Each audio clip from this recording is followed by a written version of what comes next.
push in the back. Joe Linton on Gabriel. The co-coms guy said this. It was amazing. He goes, it doesn't look like a push. You just feel like it's arms in the back. And I was like, what? Yeah, how do you define a push? Yeah, is that not dictionary definition of a push? Have you looked It up just looks like arms in the back. Yeah. Exerting force forwards. Yes, I would not into the players. And again, Gabriel definitely, in your definition, milked it, but that doesn't mean it didn't happen. I don't know that milked it. I feel like he maybe should have been a little stronger in that moment. It was definitely a foul. It was definitely a foul. From the Men in Blazers studios in the crap part of Bedford and from the crap part of West Hollywood, California, it's the Men in Blazers video podcast presented by the GFOPs at Camarena, the most awarded tequila. We back. Oh, like Fluminense in the Copa Libertadores, David. Copas. How you doing, David? I'm doing well. We spoke pre-pod. We do our little pre-pod host chat. Just back from Las Vegas, from BravoCon, back from Celebrity Jeopardy final, but just ready to talk about association football, Rog. I will candid up top. I have been better in my life. I'm not going to lie. But we should lean into one thing that has brought me just tremendous joy this weekend. We should touch upon a massive news story which broke on Saturday, one that touches both sides of the Atlantic, because during the 10 o'clock morning games, Chelsea put out a statement announcing that after an incredible 11 years with the club, their manager, the great Emma Hayes, will be leaving. Also said she would be leaving the Women's Super League and club football. I was like, colour me intrigued. Hello. And I immediately spoke to someone inside Chelsea Football Club. I said, is she going to the United States? And he said, well, it's something that she's long been fascinated about. And the pace has picked up since August. And ultimately, it's a long way of saying, yes, she will become by far the highest paid coach in women's football history. Oh, so I thought she was going to replace Berhalter. She's going to get Berhalter money, baby. Good. She'll be able to buy a lot of mugs, a lot of mugs, because the offer said to be record-breaking, equal pay. She will go with Chelsea's blessing after completing the club season, which should, if that happens around May, mean slightly complicated for the Olympics. Logistics still to come. But first of all, Davo, US soccer had a problem. Team have been like a superpower in the decades past based on athletic ability and depth of the pool. That game in Europe has evolved magnificently with the idea of football there and the coaching levels tactically far eclipsing the ones embedded in our culture. So US soccer have got out and snared the woman who built Chelsea women's programme from a backwater to a true power. I think 6 league titles, 5 FA Cups. What do you make of it? Well, firstly, what I found interesting was Chelsea's statement. It was it was kind, it was generous, there was nothing wrong with it, but it was somewhat awkward. And you could see that this is a club who are not accustomed to announcing that managers are leaving of their own accord. They're used to doing the very terse statements when managers get shown the revolving door, and they're very good at like. Just got a template. Yeah, we thank they fill in. We thank blank for their services to Chelsea Football Club and wish them luck in the future. That's what they're doing, and they're like, so they're whatever is. There's probably an entire operation which is the coach manager departure department. They just were not prepared for having to announce a manager who was leaving on her own terms and of her own accord. They were probably shocked. They were like, what, boss? We don't get to use the shark pit under Roman's desk? What? Yeah. Well, not just Roman's desk, because Burley's used it too. So it just was interesting that was to me just a little observation that I found the announcement a little bit awkward. But wow, what an amazing, I mean, so many things have changed in football since we've been covering it at Men in Blazers, but just the idea to be broadcast on television, electricity was created. Exactly. Floodlights. I know. Oh, balls with air in them. There are so many things. Oh, fields with grass. But how far we've come that this is a venerated, English woman where the game has been held back we talk about the challenges to the women's game around the world, and England stands up and have been world leaders in sexism and ignoring the women's game for so long. And that Emma Hayes, such an amazing career at Chelsea, and what she's done for the game, sort of raised herself to a level. And now that she can come to the US and go and do it, equal pay, and with this amount of fanfare, and frankly, excitement, and completely justified excitement around it. I think it's just marvelous. Marvelous for the entire game of football, marvelous for the whole world of sports, marvelous for the special transatlantic relationship. I just think it's great. Got to credit Chelsea Football Club too, David, because Emma Hayes came on our show last year. We just posted the full interview back on our YouTube page. She is humanly magnificent. But her story begins as a coach, at Chelsea, where the team was so backwater that as coach, one of her key jobs was to wash the players' shirts after the game. I mean, this club was so underfunded. You talk about the rise of the women's game in England from backwater to just a thriving, surging modern reality. Emma Hayes' coaching art captures all of that. And you've got to credit Chelsea because they've been ahead of the curve in investing. She's demanded, when you speak to Chelsea Football Club, when you speak to them, Emma has demanded a lot, as she should do. But bloody hell, she is a product of Chelsea. And they've invested meticulously in the coaching infrastructure, the training infrastructure, just the seriousness. They've changed what a women's club team, the kind of gold standard. So in this moment, I mean, partly credit US Soccer in a moment of immense transition. They've gone out and got themselves one of the smartest and most accomplished managers in the game. But credit Chelsea Football Club at the same time too. Yeah, not something that has been said many times on this podcast over the years. Credit Chelsea Football Clubs. I mean, Newton's third law, Rog, to every action is an equal and opposite reaction. In all the world of things that you don't really want to credit Chelsea for, they did manage to find this little ounce of goodness around this women's program that they built. It just shows that even in the den of evil, you can build something pretty extraordinary and beautiful. What was Newton's law? For every John Terry, to every yeah, exactly. To every action is an equal and opposite reaction. There's force A and force B and whatever it is. I can't remember it, but yeah, it's the third law, I believe. Having said that, going to be candid, US women's national team, it's a complex creature. As I said, the superpower, the players within those teams had so much power. When you speak to them, they knew they did because they were the commercial faces of the team. They could at times have rejected coaches who came in, tried to change too much. A bit like watching a host body reject a donor organ. Just Google Tom Samani getting the heave-ho after 14 months in 2014. The Guardian today had a piece on this where they called the culture, they called it a viper's nest, which I thought was a bit strong. But the players. That's a little bit harsh on the Vipers. Oh my God. I mean, I'm pro Viper. You are pro Viper. I've always been pro Viper. Always admired that. Davies from the south. I'm from the north. Davies supports a team that wins thing. I support a team that loses. Davies pro Viper. Not so keen. You like teddy bears? Yeah. I'm not really the Viper. World's divided into two kinds of guys, lad. Those that like Vipers and those that fear them. But anyway, look at the Vlatko thing. Last coach, the players welcomed him, and everyone said, he's a nice guy, he's a good guy. But when the chips were down at the World Cup, when you speak to the players, he was far, far, far from the tactical mind who could do anything to turn the team's fortunes around because, well, he wasn't hired to be that guy. And Emma Hayes is.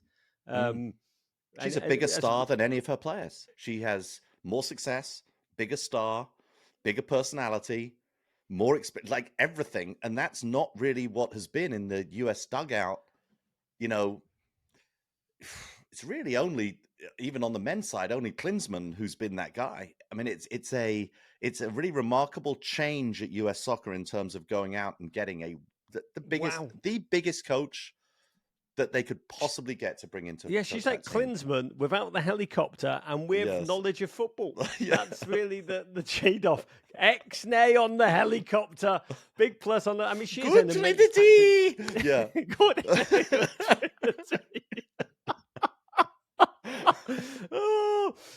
I mean, she is a tactical mind. Listen to the interview with her. She won FIFA's World Coach of the Year award. That's who's coming. She is they call it the best. And as you say, she is going to be the face of the team that she coaches. And she's inheriting a team in transition. Megan Rapinoe finally stepping off. Julia Ert's gone. How she handles Alex Morgan is going to be fascinating. She's got so much young talent. She brought Kat Macario to Chelsea. Surely she's going to build a team around her, forge a collective around an idea of football that's different to the athletic kind of speed kills, get the ball to Sophia Smith that we tried to play at the World Cup. As I say, the Emma thing, the one thing that stands out from the interview, and this is the last thing I'll say, on YouTube, watch it, and you'll see a thing that really jumped out at me, just how much she loves the United States of America and has been inspired in her own career by the game here. Yeah. Coming over, she cut her teeth as coach of the Long Island Lady Rough Riders, Western New York Flash, Chicago Red Stars. It kind of inspired her to see what she could build in England. It's fascinating to watch her come back here in our moment of need. It's going to be amazing to see her try and restore us to our rightful position. So just Godspeed, Emma. Absolutely. And look, the US women who almost certainly within that program now are feeling some pressure. They're feeling the world and particularly Europe having caught up. Actually, the world, Australia, like it's just there's more pressure on the US women now than there probably has been. But what a major coach does, what a major name coach does, is it takes the pressure off the players. She's got the force of personality to take the pressure off the players and take it on herself, which is so good for these young US women. Good Trinity! Good. Good pen! Trinity! Okay, before we get to the lesser men's football, a quick shout out for everything happening at Men in Blazers World Headquarters this week, Rog. Tomorrow, with the return of the Champions League, it is the return of European Nights with you and Rory Smith. And you're going deep on Paris Saint-Germain's reboot in the wake of Neymar and Messi and why they're shopping local, plus the data revolution at Toulouse, a very French episode of European Nights, Rog. Think I'm going to put that on instead of my news in slow French. You know I love my news in slow French. And Rog, the big news available today on Peacock TV, a new episode of the Men in Blazers show featuring Mikel Arteta, Erling Haaland, and Jack Grealish. Who gets the third chair? Who gets the second chair? Nobody knows. That is a serious talk show lineup, Rog. Dave, it is somewhat surreal, it's got to be said, to sit down with these three gents. An opportunity that I will never take for granted. To listen to Jack Grealish and Erling Haaland debate who has better hair live on the Men in Blazers show may frankly be the apogee, even for bald suboptimalists. Please run, don't walk to Peacock and savour this beauty. Amazing. I was just thinking the better talk show lineup, a more conventional talk show lineup would be like Mikel Arteta, Erling Haaland, and Harry the Hornet. You need sort of like a third seater. You just don't have a third seater in that with Jack Grealish as well. Oh, I'm working on Harry Kane, the Hornet. Okay, it's available along with every episode from the past 3 seasons right now on Peacock TV. If that's not a reason to drink, I don't know what is. Roger, can we get a toast? Oh, I want to raise a third first Bud Light of the day to Harry Kane, who scored a hat-trick in his very first Der Klassiker as Bayern romped 4-0. Kane essentially treated Dortmund like some kind of Rhine-Ruhr Arsenal, and in the process became the first player in Bundesliga history to score at least 14 goals in his first 10 league games. Jen actually has 15, including 3 hat-tricks. And we didn't truly appreciate Kane while he was in the Premier League. That's what I felt like watching him make the Bundesliga look so easy, so effortless. That's my kind of takeaway. It's a new dimension to really his world-class potency. God bless Harry, or as they say in North London, wunderbar. Yeah, amazing stuff. And just watching him do it with such joy, Rog, it's beautiful to behold. Okay. Because he can't understand the German tabloids.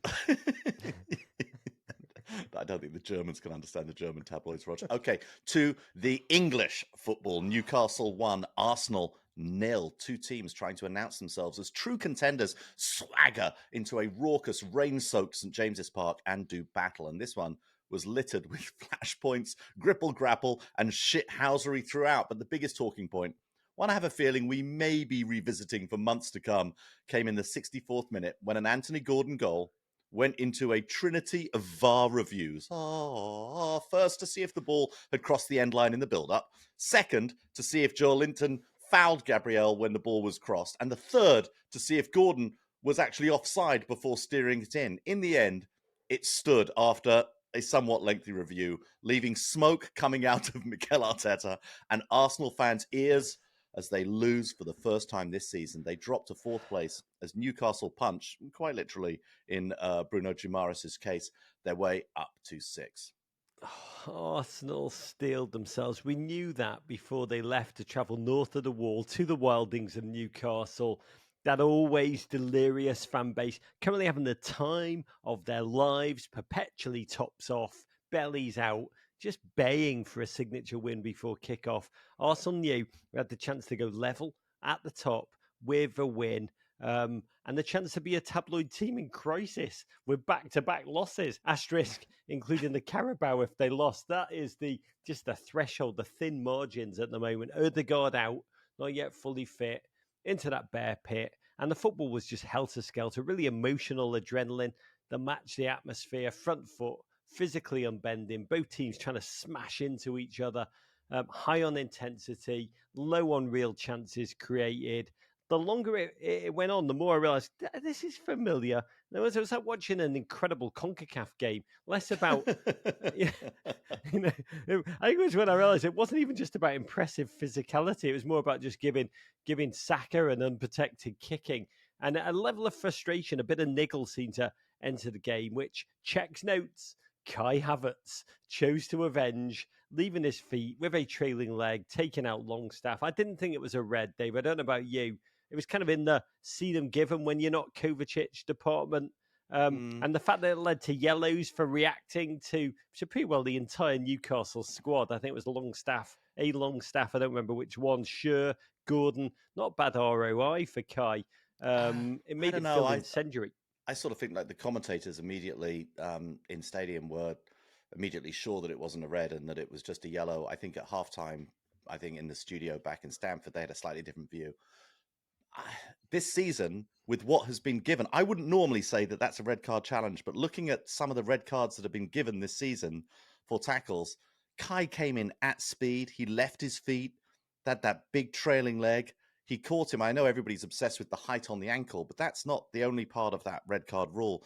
I thought he was a little fortunate based on the way that they've called the game this year and with the referee trying to maintain control over the match at that point, which, as you said, was like, it was bordering on violence. I thought he was pretty lucky to stay on the pitch. Yeah, Kai Havertz, we talked about him getting a pity penalty. Now he's getting sympathy yellow cards from the referee. Even the ref's feeling sad for him.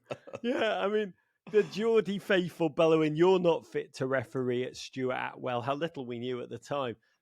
Just in that instance, the hordes of Geordies bellowing for blood actually seemed to work against their team because what followed was just complete lack of discipline.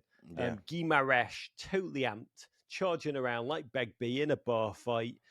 First went to take out Ben White, missed. But, children watching, if at first you don't succeed in random acts of violence, try and cheat again. Immediately just ran past Jorginho and gave him a sneak black belt in shithousery elbow to the side of the head, a real stinger. Somehow the ref saw neither, and even given the time to rewatch them, VAR didn't think much of them either, concluding rather unbelievably, in the face, I would say, of all evidence to the contrary, there'd been no offence. Cue players almost coming to blows. David, this was a mad moment. Yeah, look, once again, based on what has been given, I think probably the reason they didn't give it is they didn't think the contact was significant enough and they thought that Jorginho milked it. But frankly, if that's the rule now, how many times have we seen players red carded when there's a very light headbutt or a very light, tap to the chin and the struck player milks it so hard. So I was amazed that wasn't given. Yeah, at Hollingsworth J tweeted, "The bully Arsenal and they'll shy away narrative diminishes weekly." I thought that was correct in this moment. I did wonder especially what Xhaka must have been feeling watching along at home and just that urge he must have felt to just parachute in at halftime, just drop down onto the field. Revenge game. Who wants me? But second half, Dan Burn limped off. Young Tino Livramento came on, really impressed in a Yeah, very cauldron. good. And Newcastle began to channel their aggression with ferocity, stretching the game on the break, trying to burn down the flanks. Almiron and that ginger turncoat, Anthony Gordon, running at Arsenal. Another youth international, Joe Willock, came on. It was his pace that ultimately changed the game. Cue yourself for controversial goal alert, a lot of bloody VAR talk. This was a goal born of heavy cavalry. Joe Linton, magnificent, barreling through. Jacob Murphy slapping across. Willock scurrying at pace to keep the ball in bounds. He recentered. Joe Linton gave Gabriel a bit of a shove to cause havoc in the box. Raya flapping and Anthony Gordon stabbing home the slot from a yard out. I think that pretty well paints the picture, Davo. So much, so fast, so furious, a royal flush of VAR checks. I mean, in the moment, we'll break down each one. They were all kind of frantic, well done, lads, good process in their style. What did you make of the actual moment? And then let's go through these one by one. I think the moment was, wow, that's a sloppy goal. That's befitting of this incredibly violent, tense, soaked game. And it was like so sloppy and so chaotic. It was difficult even watching. I had to stop watching the replays and actually slow it down myself and go frame by frame and try and watch it. And I still Did you make couldn't VAR really check figure out. noises while you were doing it, Yeah, Dave? yeah, exactly. Yeah, Yeah, doing robot noises. Beep, boop, yeah, beep, no, beep, you're boop, like, beep, bop. Davo. You call me Davo. Yeah, Lines, Davo. please. Yes, Davo. Check complete. Davo. Davo, lad. Can you... Davo, come in for Davo. Yes, Davo. Go for Davo. Yeah, I was good doing job, a lot of that. Davo. Let's go next one, Davo. Yeah, and I couldn't really figure out what had happened. It was very tough to figure out every single part of it. And I spent ages looking about whether I thought the ball had gone out of play or whether I thought that, there'd been a foul in the box. And the offside, I literally could not tell you whether it was offside. I'd like no idea. Yeah, I mean, let's break them down. I mean, I think it should have been ruled off because Anthony Gordon's such a turncoat bastard. That was the one I would have gone to. Yeah. But as soon as they said there were three of them, I knew we were F, because in the Talmud it says when there's many, many reasons given for one thing, then there is no real reason. And as soon as it was three, you just knew they were going to speed through him. I mean, they went down in frantic style. First, do you think VAR are checking the Talmud? Because that would be... I think it would be more accurate and more clinical. And more straightforward if they bloody did. Because number one, was the ball out? The ball. The Talmud says. The Talmud says the ball's a sphere. So depending what angle you look at it from, it either looks very, very out indeed when viewed from an angle procured by many, many Arsenal fans. But the beIN Sports produced, I don't know how they got this, some overhead shot somehow that made it look from above not very out at all. I don't know what you made of it. I'm guessing as a TV man, you were probably like, why, if they have goal line technology, can they not have sideline technology and not have us guessing and choosing the angle that favours our side? They can have it, but they choose not to have it. There's ball tracking across the entire field, but they don't use it. Look, this happens in tennis a lot. It's the same rule in tennis. The ball has to be completely out over the line, and it's and use Hawkeye on every single call. And sometimes it's a millimeter out, sometimes it's a millimeter in. That was the least controversial. Okay, of so let's all move of the on calls. there. We don't know. Ball's round. We're not flat earthers. Who knows? Second, push in the back. Joe Linton on Gabriel.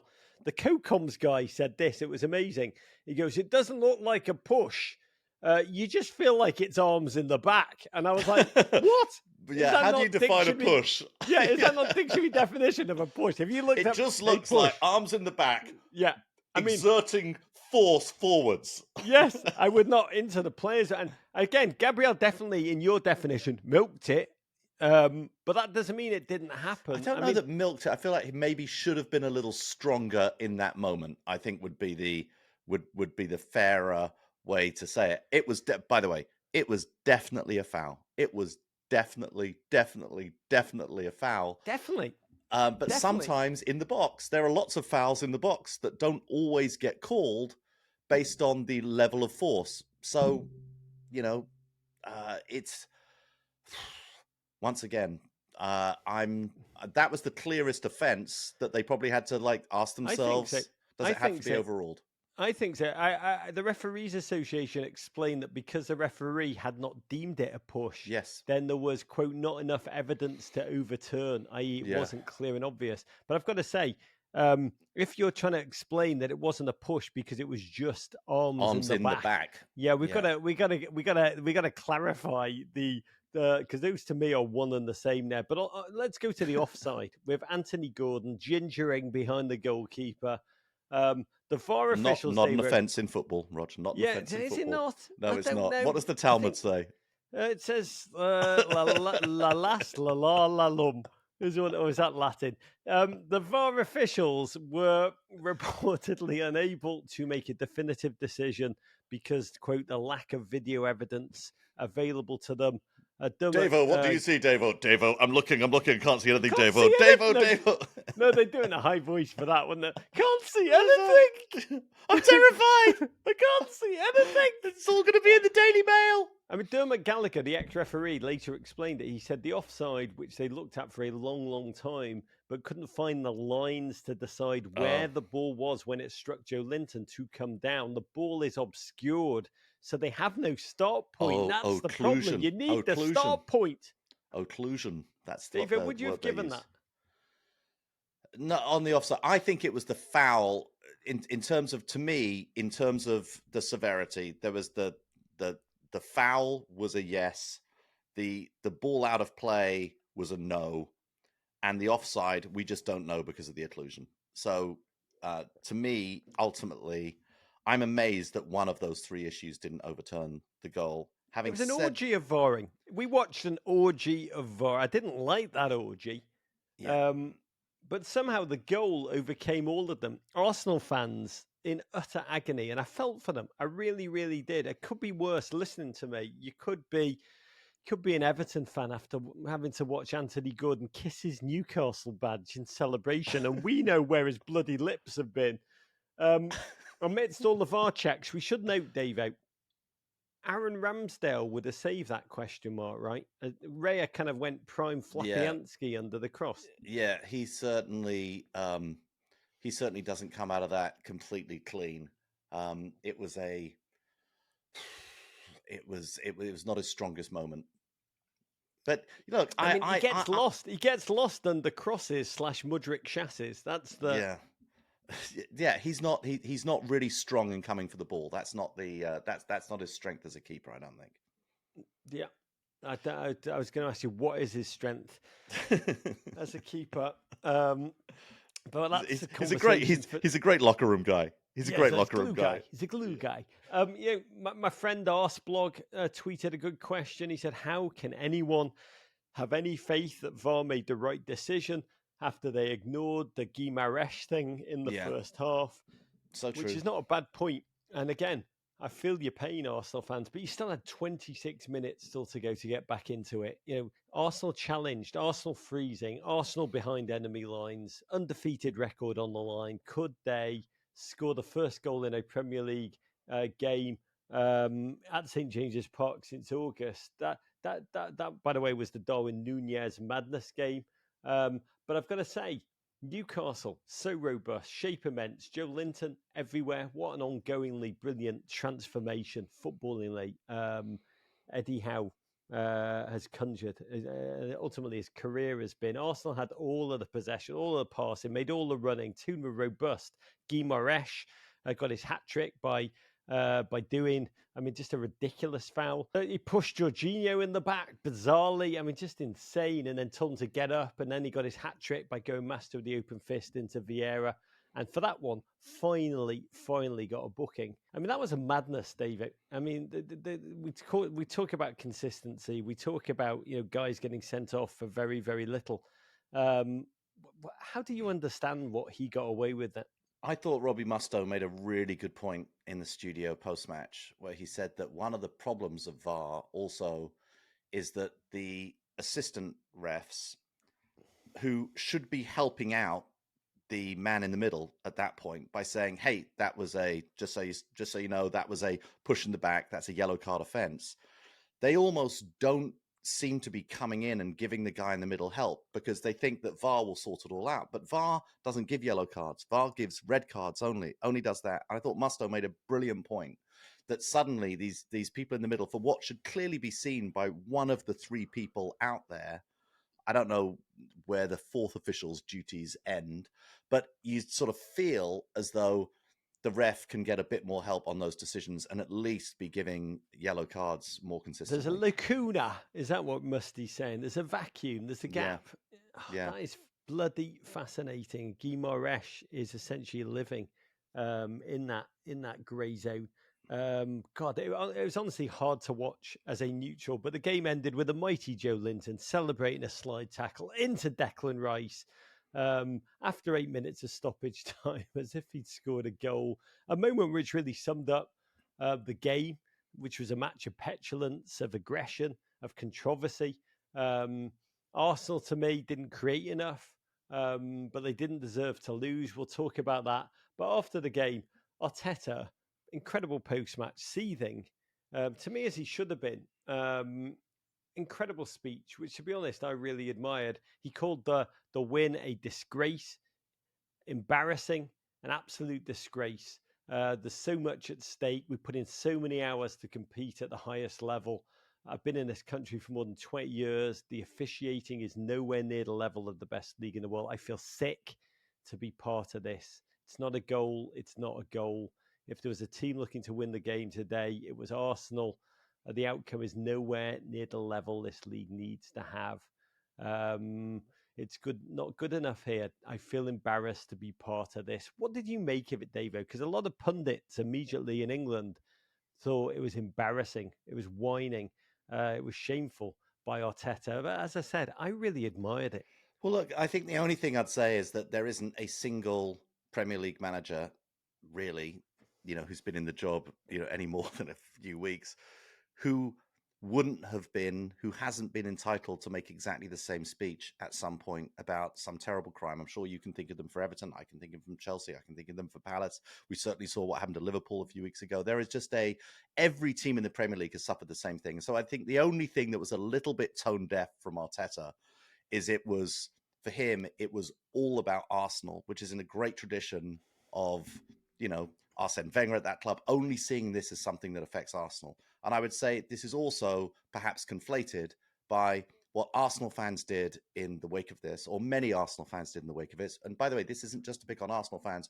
All fans of all teams do this, and it just has to end, is believing that this is some kind of conspiracy or master plan to sort of prevent them from winning the league.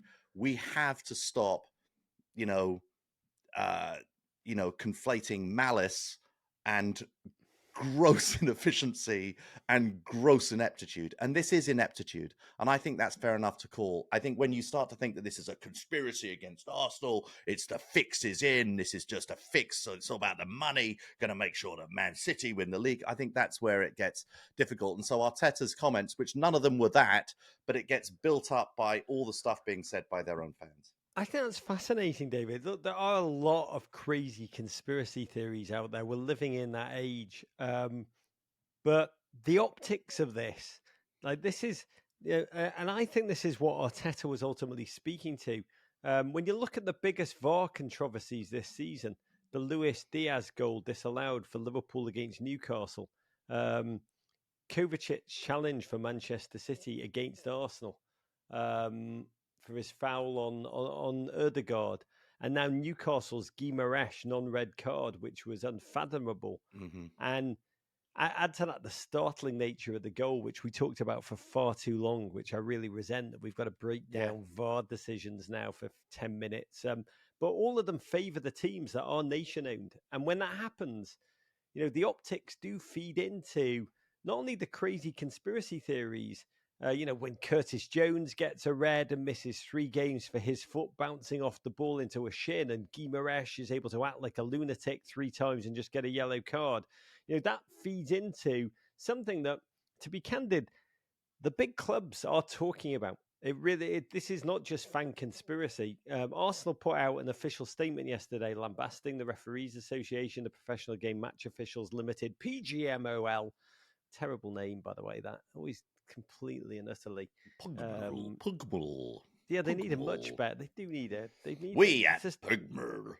We need a better name. Listeners, send one in. Like, refereeing will change when they get a cooler name. Who wants to be part of PGMOL Limited? Come on, Mike They could just Dean, be get RA. on it, mate. Hey, we are RA. Yeah, the Referees Association. Hey, we are RA. We're Mike Dean's Black and White Army. I'm into that. Now that I'm joining.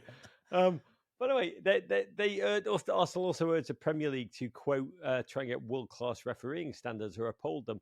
And that statement was derided by a number of English pundits. Gary Neville, Michael Owen both spoke out about it. But the game has changed beyond recognition since they played for United and Liverpool. And if you speak to people inside Arsenal, inside of Liverpool, they are seething. Quietly and not so quietly, big picture about the way the Premier League does treat the nation-state teams, turning a blind eye to the PIF actually being a tool of the Saudi royal family. They talk a lot about the 115 charges against Manchester City, how they're being dealt with slowly, quietly, with the government getting involved at the embassy level as that grinds on.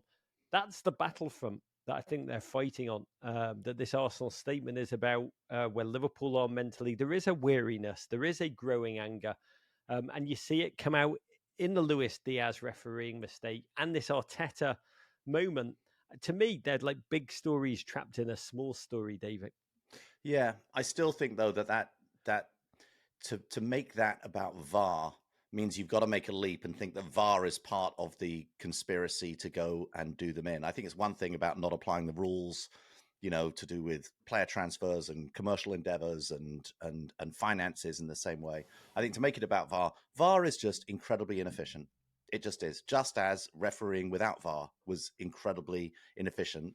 And mistakes are being made in what is the biggest league in the world in the highest profile way. I wouldn't say that this mistake is like the Liverpool mistake. The Liverpool mistake was just clearly what they intended to call did not happen, and it was ludicrous and it was completely wrong. I think VAR made the decision that it was trying to make in this game. Just many people disagree about it. And look, we only have to look at the number of times, and you and I have called this out multiple times on this broadcast, where pundits look at the same pictures we do and call it completely differently than we would call it. And the refs just aren't that far. And how many times fans in the stadium say, that's a clear handball when it wasn't a clear handball. Or, that's a clear foul when it wasn't a foul. Or that was a dive when it wasn't a dive. People just get these things wrong. And some of them are very, very close. And yes, I'm not saying VAR is perfect. I'm not saying referees are perfect and they have to improve standards. And I do think the optics of this are terrible. And the fact that we have to continue to talk about it is terrible.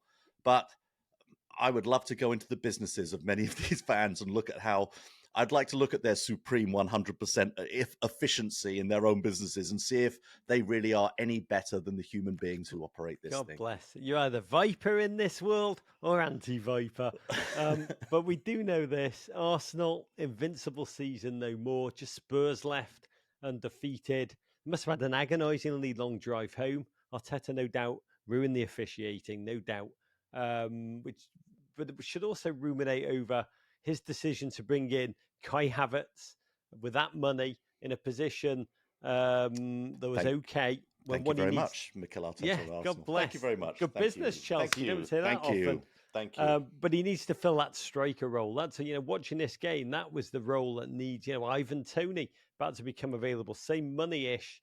That's a decision that he's probably should ruminate over. And this game, more than anything, really did underline, as I said at the top, the thin margins at that top of the table, the agony, not just the loss, but the difference between, a title challenge and, with a big point, and you fuse this loss to the Carabao one midweek, which was otherwise meaningless, and you start to get the rumbles of tabloid crisis incoming. But bloody hell, Davo, impressive signature win almost for Newcastle.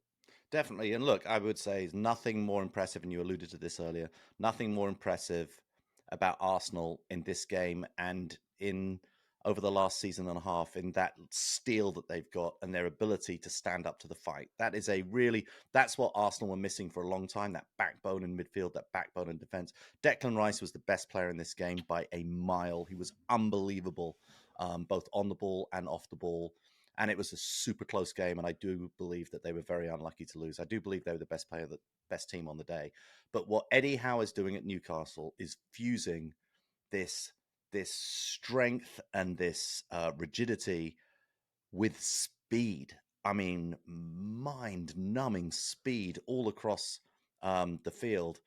He's building such a good football team, and really enjoy watching. Newcastle have been a tough watch. I sort of feel for a few years. This is an attractive team to watch play football. Yeah, watch football at home. I mean, what a ferocious foe they are at Fortress St James's Park. 5 wins in 6 games compared to 1 in 5 on the road. But this to me was a signature win in which they proved themselves to themselves, made it clear just how dominant a foe they can be. Quadruple still on for them, as every Newcastle fan in my life keeps reminding me. Living out a truth, sat out in a banner behind their goal. We're not here to be popular. We're here to compete. Luton won. Liverpool won. Jurgen Klopp and co. travelled to Kenilworth Road to tangle with the struggling Hatters. And after a relatively ho-hum first 79 minutes, the game sprung to life when Curacao-born Tahith Chong capped a lightning-quick orange-tinged counter, sending the Kenny into raptures. But in what is the moment of the season so far, Luis Diaz, who'd come on as a sub, playing his first game since his parents were kidnapped in Colombia nearly 2 weeks ago. His dad's still in captivity. The striker latched onto a teasing Harvey Elliott ball and headed home the equaliser at the death to preserve a point for his team and move them into third place. Just an indelible all-time Premier League moment for the ages that made SportsCentre, Rog.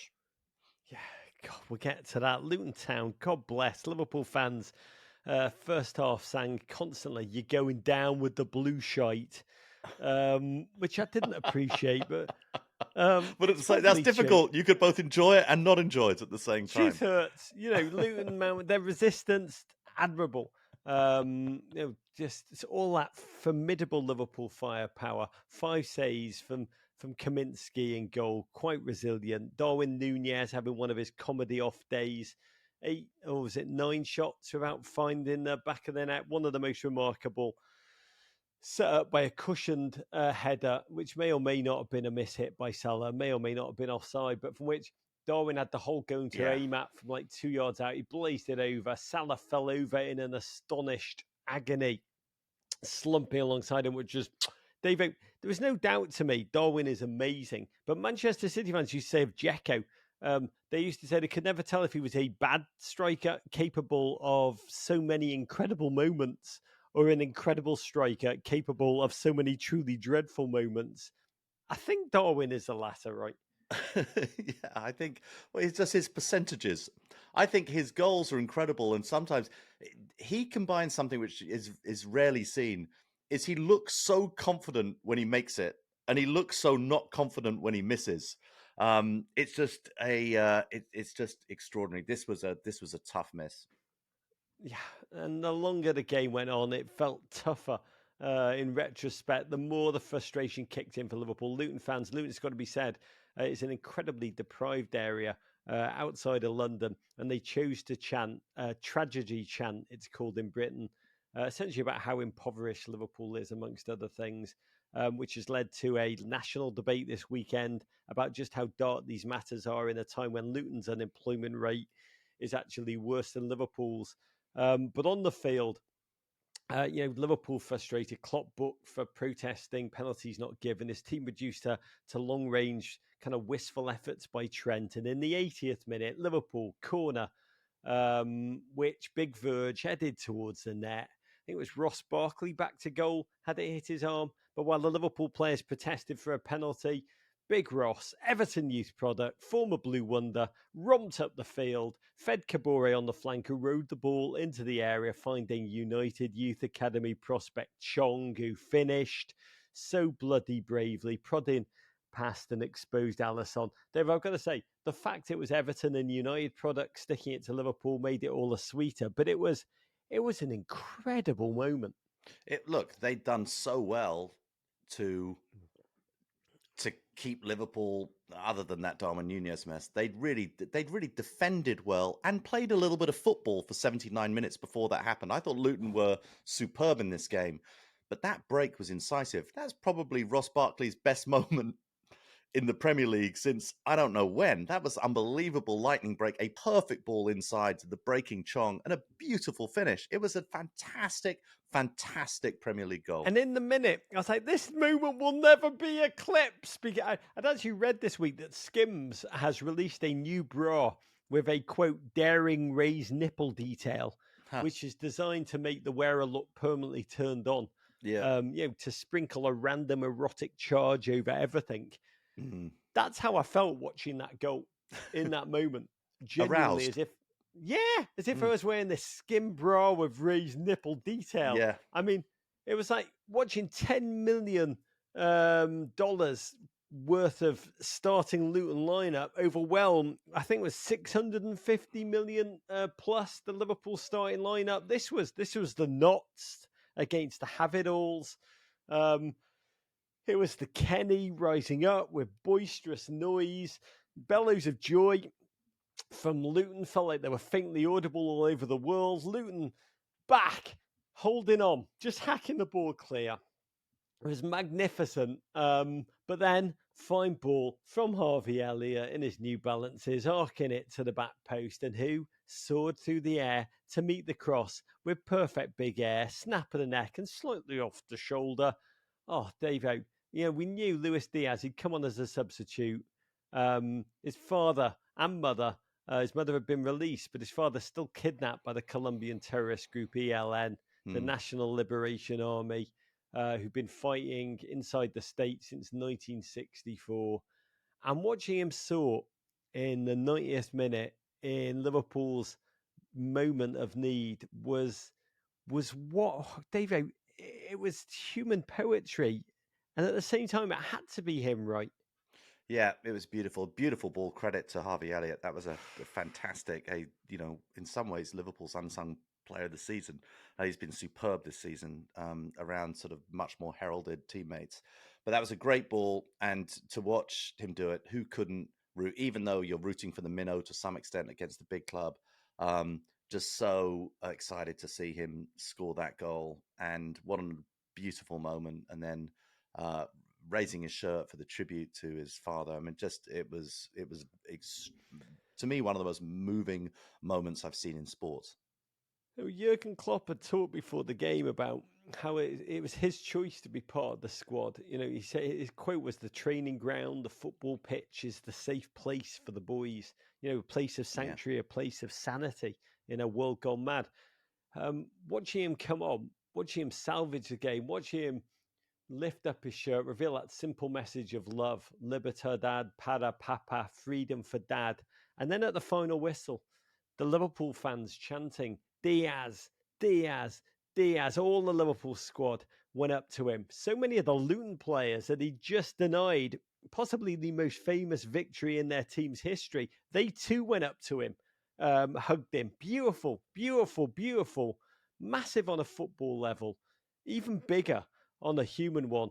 Diaz put out a really well-written statement on Instagram post the game. He said, "Today the footballer is not speaking to you. Today, Lucho Diaz, the son of Luis Manuel Diaz, is speaking to you. Every second, every minute, our anxiety grows. My mother, my brothers and I are so desperate, anxious. We have no words to describe what we're feeling. The suffering will only end when we have him home with us. We are with you. We send you love and Godspeed, Luis." As Alisson, your goalkeeper, said so beautifully post-game, football sometimes in dark moments can bring joy to people, can bring joy to somebody who is struggling. Dave, we have to finish it off by talking about a football match, and it's got to say, Luton would have bitten your arm off for a point before the game, especially when they see the expected goals. Luton 0.9, Liverpool 3.51. Yeah. But for all the agonising late quality of the way they've conceded, I mean, this will haunt them. 11 games into the season, newly promoted teams have won just 14 points combined, the worst of all time by some stretch. I think the previous low was 24 points between the three promoted teams in 2015. Every single point they can glean is worth its weight, more than weight in gold, right?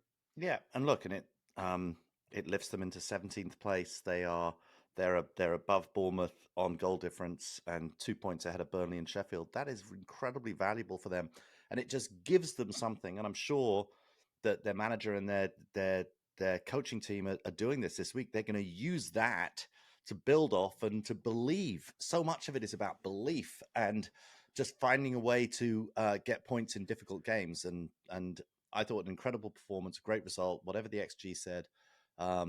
Something they can take from that.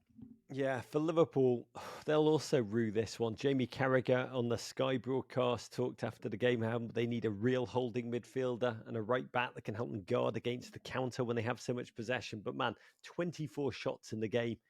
Just that is the story of this game. There was almost a casual and focused, almost a complacency for Liverpool in this one, which will drive Klopp crazy. That's amazing because Trent Alexander-Arnold is playing both at holding midfield and right back, which is very, very tough. They're trying to have one guy do both jobs. Okay, Manchester City 6, Bournemouth 1. Pep pits the cherries thanks to a just sublime performance from that Adolphus Sachs in football boots, Jeremy Doku. Mwah! The Belgian absolutely tortured the visitors in this one, notching a goal and 4 assists. Bernardo Silva also added a brace with his standard low-key genius, and City go top of the table in what was less a football game and more an ornate Catalan fireworks display, Rog. We knew what was coming before kick-off here. This is the most lopsided game in Premier League history. City charging out their defenestration of Manchester United last weekend to face the War Cherries, who they've won against 16 times in their Premier League history, drawn twice, never lost to. And then in this game, to quote the late, great Denny Green, both teams were exactly who we thought they were. From the kickoff, Bournemouth retreated into their own half, set up football's equivalent of the fetal position, just trying to prevent City from giving them a kick into down where you know where. And it worked until it didn't. 30th minute, that dude, Jeremy Doku, essentially unfurled the Doku show. It was his version of Bill Russell's 30 points, 40 rebounds game. Started with him just playing high octane, top of the box 1-2 with Rodri before flashing into the area, delivering an exclamation point finish. 3 minutes later, Doku again. This time giving the old Antwerp and one mixtape tour on the end line before passing it to Portuguese safe cracker Bernardo. Just casually passed it home for City second. Doku then smashed one right off teammate Manuel Okonji for the third. And that was really that. In the span of 7 minutes, this one more from quasi-competitive football to a rote training exercise.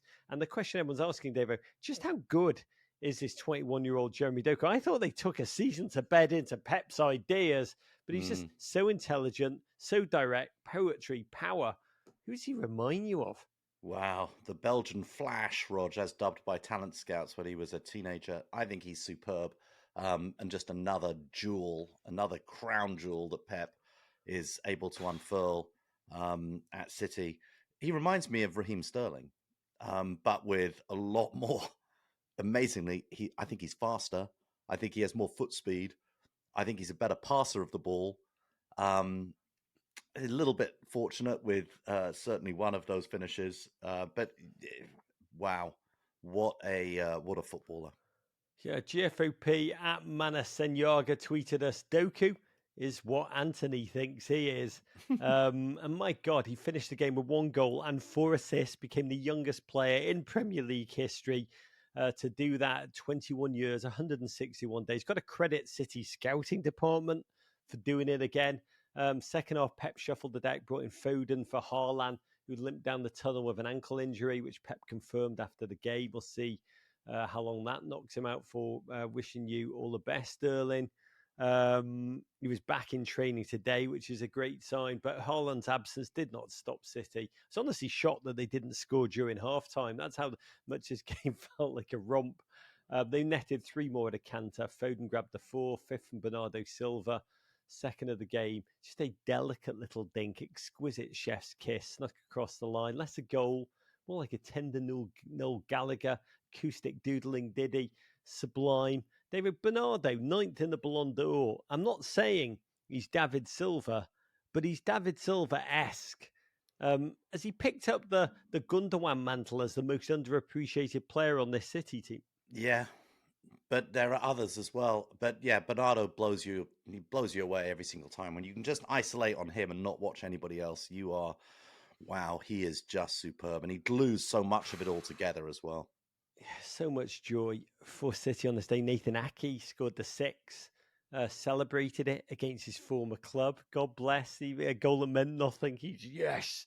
Every goal almost just a show of pomp and might, confirming what we already know. City are bloody, bloody good. Bournemouth significantly less bloody good. 15th successive home win for City. Back top of the table at time of recording with Spurs to play this afternoon. But the City ship steadied. Now some open water between them and those back-to-back losses to Wolves and Arsenal. Young boys in the Champions League Tuesday before games upcoming against Chelsea, Liverpool and Tottenham in the league. A stretch has got to think, actually, Pep will be licking his lips about not just to defeat title contenders, but absorb their life force and squash their very will to live. yeah, with perfection. You know how upset he was about the Bournemouth goal in this game. Just is amazing that made it. Yeah, just and afterwards non-perfect. he was like, Bournemouth, very, very good. Very good.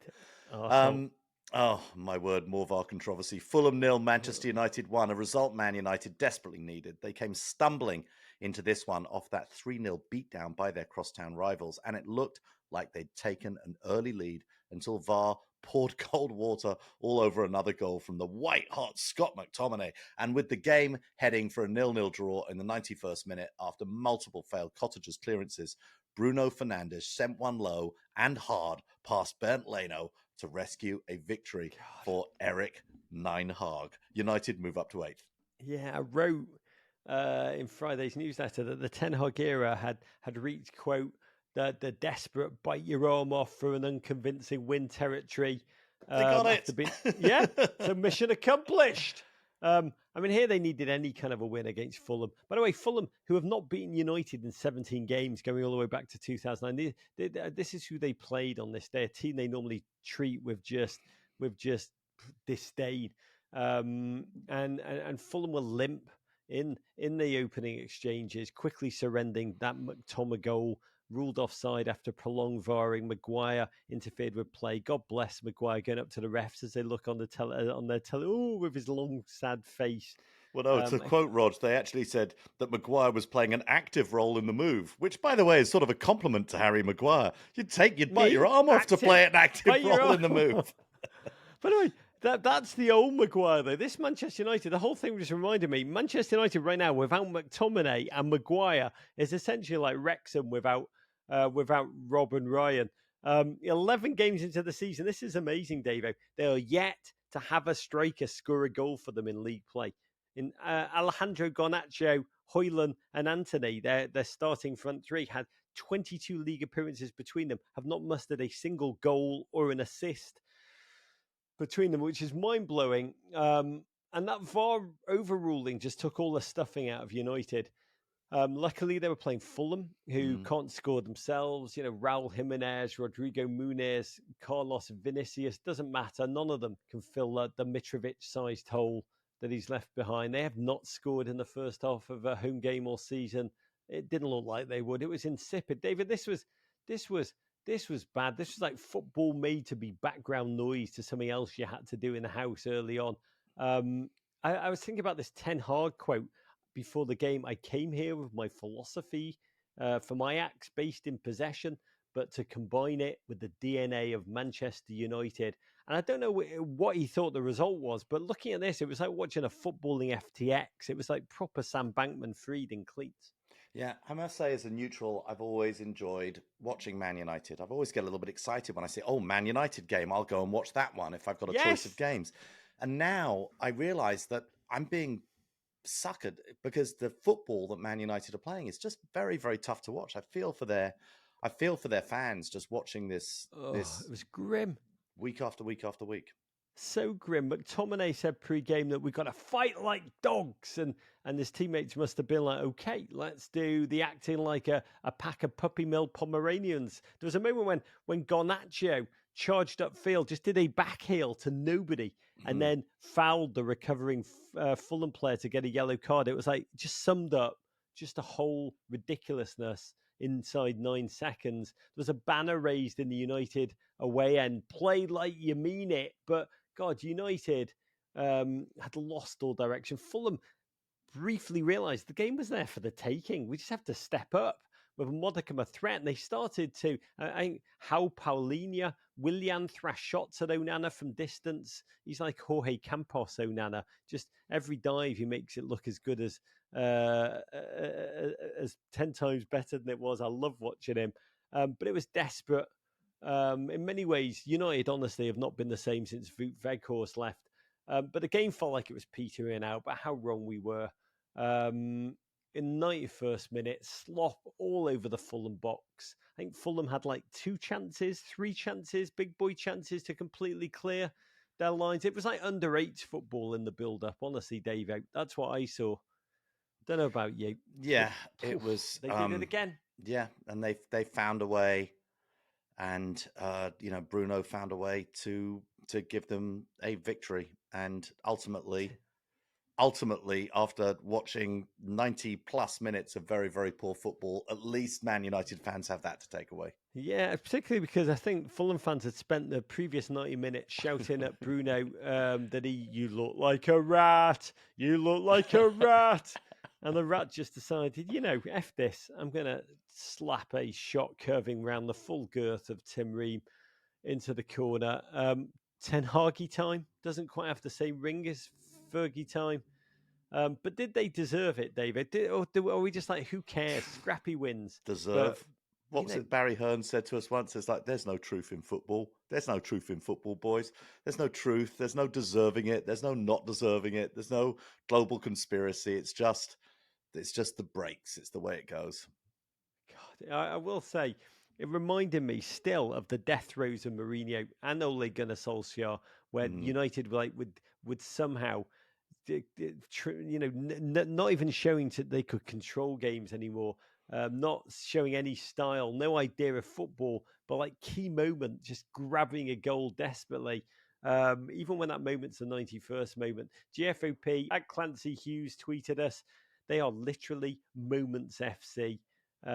United 18 points, 11 games, won 6, lost 5. Oh, no one thunders up to 8th place louder than Manchester United thunder up to 8th place. One more note, quick one. Congratulations to Rebecca Welsh, 39-year-old, former National Health Service Administrator, who's worked her way up the pyramid of English football to become, in this game, as the 4th official, the first woman ever to be a referee in the Premier League game. Historic moment. May many more follow in her path. Okay, Nottingham Forest 2, Aston Villa 0. I really enjoyed this game, and it was the low-key shock result of the weekend as Unai Emery's Villa side ride in, not having lost in the league since September the 3rd, and they run right into that beautiful Welsh alchemist, Steve Cooper. Goals from Ola Aina and Orel Mangala seal this victory, which will have been tainted for American fans because a certain Maddie Turner was not in goal. Yeah, this game, brains, some muscle and confidence in the clinical countered the Fang possession and the form book amidst rapturous scenes at the City Ground. Aston Villa came into this one. They hadn't lost since the first weekend of September. Forest, slightly listing, no wins in 2 months since they danced on Chelsea's grave at Stamford Bridge. And one massive change coming in. Shocked and sad, you mentioned it, Davo. Matt Turner, benched. Big call, tough call for Steve Cooper. He's had some saves that have kept Forest in games. He's had some, let's say, erratic moments. Last game, the clanger for Mo Salah, in which Matty ran out of goal, whiffed instead of connecting, handed the Egyptian king an empty netter. Seems to have been the moment that Steve Cooper had in mind. But even he admitted that Matt has had far more, quote, positives than negatives. But Forest signed Odysseus Flakimodos this summer, as well as Matty clean sheets. I mean, how do you even compete with that kind of epic Greek name? Champions League experience with Panathinaikos and Benfica. Dave, Matty T left Arsenal, but have we got ourselves like a mini Arsenal situ? Well, look, this is a tough life for a Premier League player, tough life for a Premier League goalkeeper. I actually think Stevie Cooper, you could argue, did the right thing, taking the pressure off Matty Turner. I think locally within Nottingham, he knows he's got a good keeper. He wants to protect him from the fans. Had there been another mistake in this game, had there been something else, it would have been, not fatal, but near fatal. I think it's going to give him a rest, see how his other goalkeeper signing does. I'm sure we'll see Matty Turner back between the sticks shortly. Please God, to the football, bottom 5 Forest, shocked top 5 Aston Villa, summoning goals in both halves from unlikely sources. Aina and then Mangala scored via an Emi Martinez howler. Monday, Emi Martinez wins the best goalkeeper award in the world. Sunday, Martinez can't keep out a comfortable long-range shot from ricocheting off his palm, spinning back over the line in comedy fashion. Yeah, I must say, if there's one goalkeeper I would imagine would have stronger wrists to keep the ball out, it would be Martinez. I was surprised that his wrists, Rog, would not be stronger to keep that ball out. God, yeah, Aston Villa, if you're looking for a keeper, Matty T is available. It just goes to show you a week's a long time in football. Villa had 73% possession, couldn't break down an admirable low block from Forest. A year for Emery with this loss, but it's been a year of wonder, of transformation, of true detail, inculcating a footballing idea that honestly puts Manchester United to shame. But this was a flat day across the field. Forest maintaining their unbeaten record at home, 2-8 games, and moving up the heady heights to 12th place. Yeah, I mean, I was happy for Stevie Cooper. It meant a lot to him, like going and then pumping his chest to his home fans after the game. And he outcoached Unai Emery in this game. I thought he did an amazing job. Oh, there was a beautiful thing about the second goal. In the 47th minute, really a beautiful sight. In football that transcends football in the way everything that's great does. The City Ground remembered Adam Johnson, the Minnesotan hockey player tragically killed on ice while playing in Britain for the Nottingham Panthers. And the applause for him in the 47th minute just went right into the Mangala goal. It was really a beautiful moment. But what really stood out is you don't often see the players stopping and clapping during such a memorial. But they did on this day. Stevie Cooper too. It was heartbreaking and it was poignant. Yeah, very, very popular man in that part of the world. Okay, Sheffield United 2, Wolverhampton Wanderers 1. The Fighting Chip Butties get their first win of the season in some style after a scoreless first half. The best British archer since Agincourt, Cameron Archer. He absolutely lashed one home to give the Blades the lead, but Wolves were able to scrape one back thanks to a gent who may have been fighting on the other side back in 14-15, Jean Riekner Bellegarde. But deep into stoppage time, penalty, Sheffield United, and captain Ollie Norwood made absolutely no mistake, sending a master blaster into the net, blowing the roof off Bramall Lane. Yeah, bottom feeders Sheffield United into this one really without hope on paper. Anyway, I mean, injury-ridden does not do them justice. They had the scarlet letter of owning the single worst start after 10 games in Premier League history. But Wolves were Pedro Neto-less, and the game came to life late. I mean, that Cameron Archer scorcher, magnificent.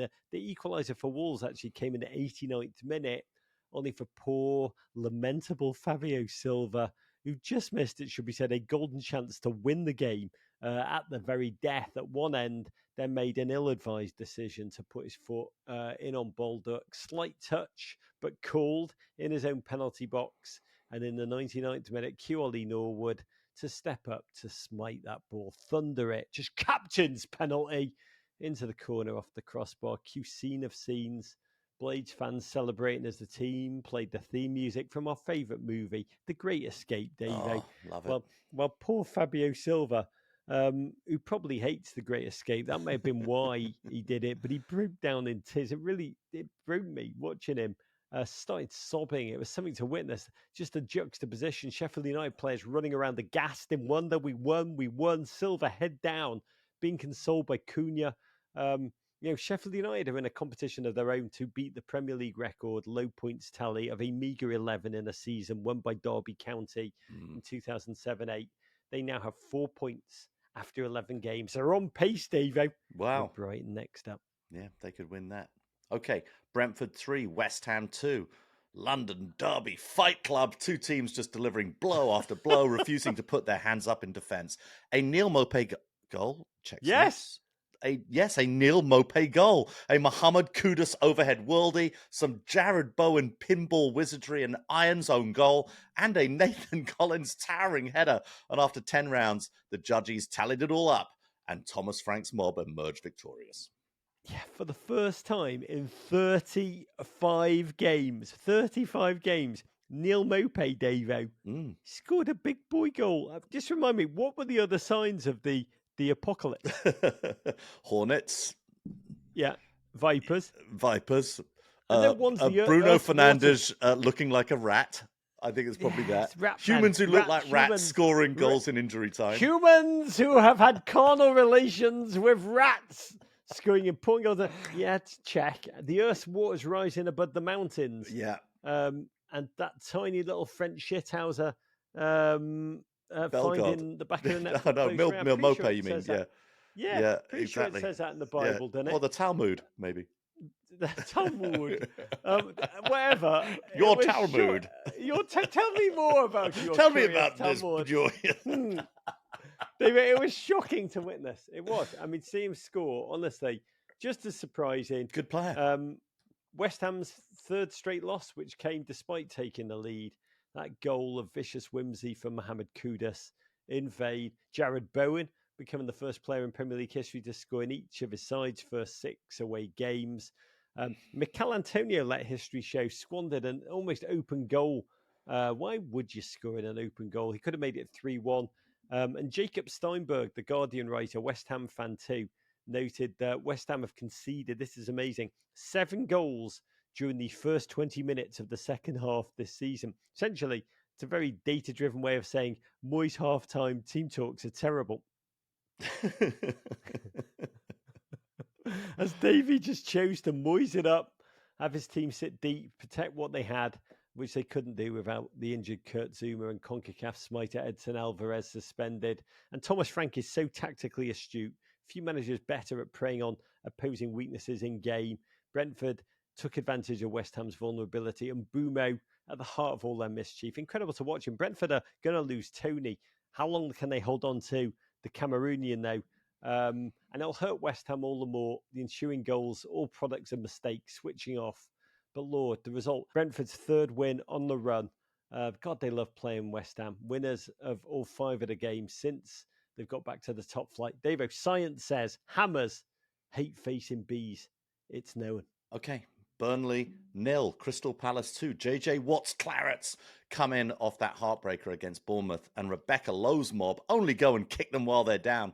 Despite having 16 shots to Palace's meager 4, Burnley just couldn't convert, and goals on 22 and 94 minutes from Jeffrey Schlupp and Tyreek Mitchell proved the difference. Burnley are the first team to lose all 6 of their home games to start a season in Premier League history.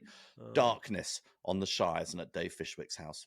Yeah, darkness on the Shires, I think, is Springsteen. It would have written that if he was born in Burnley. Can you imagine? If there must be a man who's like, I'm the Burnley Springsteen. I thought that was the Lancashire Riders on the Storm. It's darkness in the Shires. That's a good song. The Verve from Burnley. The Verve from, maybe they think they're the Springsteens of Burnley. That'd be amazing. We always talk about like there's a Messi of this, there's a Stamford Messi. God, there must be like a Burnley Springsteen, and I love it. Must be a million Springsteens. Google. We should get all the Springsteens from around the world. Like the Korean Springsteen. We've got to get them all together. That is a super gig I'd love to go to. But pressure getting ever more intense on Vincent Kompany as his Burnley become the first side in top flight history to lose each of their first 6 home games to kick off a season. At least they're consistent. His quote post-game was, "You can put your hand on the fire, you burn yourself. And then you know you can't put your hand on the fire anymore," which I'm sure the players will really think over and try and translate through to tactics before they play Arsenal. Okay, now to a game that's going on right about the time this pod is released. Tottenham versus Chelsea, a classic London rivalry. Former Tottenham boss Mauricio Pochettino's return to North London in a fixture with plenty of previous. God, how are you feeling about this one? Watching your Chelsea under Pochettino, Tottenham's manager from 2014 to 2019, guided that club to really an alchemic second place finish, a Champions League final. Postecoglou said the Argentinian had an influence on every coach who aspires to build a team. But I've admired Poch and the way he's handled this. This is bloody difficult, how he's handled the emotion. He said, I am emotional. He admitted his own mother calls him El Rona, a crybaby, which I just love. It's great to cry, but also making it clear that the cold, hard truth of his exit, he's been very clear. He goes, I didn't leave. I was sacked. Look, I think these are, Tottenham, a very good football team playing attractive football. Chelsea, a not very good football team playing some attractive football. I'm looking forward to a good football match. I can't imagine that Chelsea can go in there and do them. I think a point would be a great result for Chelsea in this one. I think a loss may set them back a little bit, but I think it's going to be a good game of football. Two very appealing and likable managers. I do agree with you. I watched your commentary on this on our socials, Rog, and I think Pochettino has done a very good job with handling this return. I think the Tottenham fans are going to embrace him. I think it's a club that still think very highly of him. Look, I think Big Ange handled it very well. I thought the way he talked about him, I thought was beautiful as well. Sometimes it's nice to have competitive fixtures where everybody doesn't hate each other and everybody shows some respect. I like that in sport. God, I can't wait for the game to actually kick off and the two will ignore each other's handshakes. There'll be tie flicks and a fist fight before full time. We're going to be so wrong on this one. Yeah. But right now, let history show it all feels so bloody right. Okay, here we go, Rog. Everton 1, Brighton 1. Rog, what a start to your Saturday morning as Vitaly Mykolenko gave your boys a 7th-minute lead. But with a lead comes the realization that you had something to lose, although you didn't seem to realize that as you were posting on our Instagram. And in the 84th minute, Karu Mitoma's cross hit off that old chestnut Ashley Yang and looped in past Jordan Pickford. I got it, lads! And so it's a point apiece here, Rog. The floor is yours. Was this a draw that felt like a loss or a draw that felt like a draw? I know it wasn't a draw that felt like a win. It's interesting. Brighton are not quite Brighton at the moment. Slightly dented form, just one win in their last 7 all comps. And Everton, whisper it, don't shout it. I can't believe Not quite Everton. This. Not quite Everton. I mean, Sean Dyche has started to make us purr, Davo. And by purr, I mean piss in the punch, right? Well, there's something. It's a tactic. It's a way of playing football. I imagine he does get them to train by literally making them piss in the punch. Lads, knobs out! Can't sir, it's cold, Bring in the punch! Lads, bring in the punch! Get the punch! Lads, knobs out! Do I need to even tell you what to do now? That's punch, lads! What do I even need to say a word for? What do we do with punch, lads? We piss in the punch, sir! Mykolenko, I said in the punch! In the punch! Not outside the punch! Mykolenko, why are you drinking it?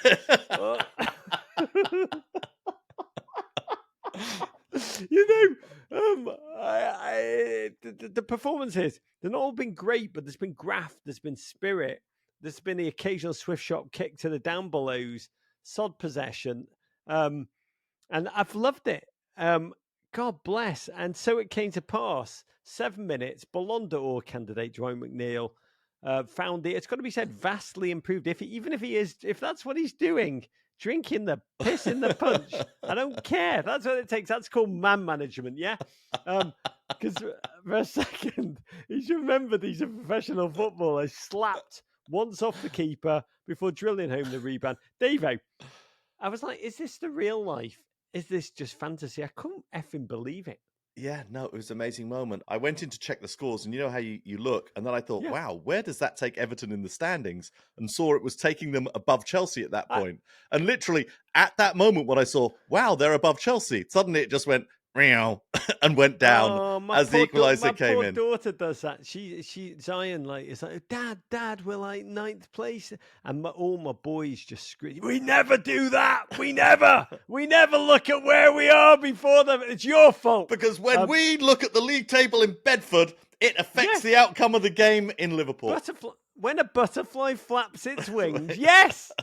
I mean, amazing. By the way, Brighton are slightly Englishy Ajax funk at the moment. They failed to keep a clean sheet in any of their last 15 Premier League games, which is amazing. They had 83% possession in the first half, but very little to show for it. A couple of highly intelligent Matoma runs, a dunk moment of thunder from a set piece. It was VAR'd off for offside. Everton, so good right now. Even VAR decisions occasionally go their way, which is just unheard of. And I said to my youngest son, Ozzy, in the second half, I said, do you just assume our opponents will come back when we have a lead? Or do you believe in your innocent little child mind that we'll hold on, your heroes will hold on? And he turned around to me and he goes, I assume that our opponent will equalise. And I said, why? And he said, Dad, it's better to be negative and be pleasantly surprised than be positive and be crushed. And well, first of all, that is the Everton way of life. That's what I said. I said, son, that is the Everton way of life. And Davo, can I tell you, I've never been prouder of it. No, when you were telling that story, I was actually crossing it, and I was having, you were the one asking, that Ozzy was the one asking the question, and you were the one answering that, because that's like looking in a mirror, Rog. He basically said exactly what you would say in that situation. You've taught him so well. You have raised a young Rog, and he can be as depressing about Everton as you are. I've done. My work is done. I can send him out of the nest. By the way, second half in moments, I've got to say, maybe it was by accident. Everton played some really lovely football, and it made my bloody nipples tingle. My dad, as you know, Ivan, has been really sick. It's been a really hard 2 months. Everything he cares about, Britain, notion of loyalty, the National Health Service, totally falling apart. And my lord, the thought that Everton might be amongst them is totally shattering. So when they play well, and I know he's watching too, it fills me with like triple joy. My kids screaming along, making memories too. I say that despite what happened next. 84 minutes, didn't we almost have it all? Matoma inside out, slapped the ball across the face of the goal, ricocheted with dip and menace off bloody Ashley Young. Not his fault, but if I had my way, he would never have played for us again after the Liverpool red card. 1-1. But to be honest, I'll take it. Moaning about an own goal against Brighton is what passes for progress for Everton. Stats, by the way, comedy reading. Brighton 80% possession, 851 passes to 206, but we outshot them 10-7, which is the reflection of the idea of the Dyche side.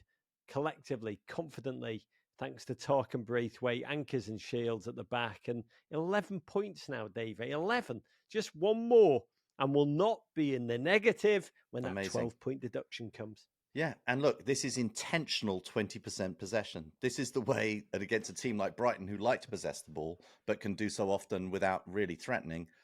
This is intentional. So what I like about what your manager has you doing is you're playing an intentional form of football, which we haven't seen for a while. Okay, before we go, a quick reminder about everything we've got happening at Men in Blazers this week, powered by Bud Light, easy to drink, easy to enjoy. European Nights, woo, is back tomorrow with you and Rory Smith, welcoming European football's return into your loving arms. Do not forget to check out the Men in Blazers television show featuring Mikel Arteta, Jack Grealish, and Erling Haaland. It is available on Peacock TV as we live and breathe. Just go to Peacock and search Men in Blazers, Rog, and can we get a toast to close us out? I want to raise this bolt of Jägermeister, this shot of human emotion in a shot glass, to two NWSL legends, Ali Krieger and Megan Rapinoe, who ain't done yet after both Gotham and Noel Rain won their respective NWSL playoff semi-finals last night. It's magnificent to witness. First, Gotham defeated the Portland Thorns 1-0 to an incredible goal from ex-Liverpool striker Katie Stengel, left foot arrow into the top corner in the second period of extra time to take the mighty Bats to their first ever championship game. Godspeed Lynn Williams and co. Then the Rain beat the San Diego Wave 1-0, 47th minute Shas from Veronica Latsko floated in over wave keeper Kaylin Sheridan. That was enough on the night. Incredible crowd there, I think 32,000. But these results were really all about Krieger and Pino.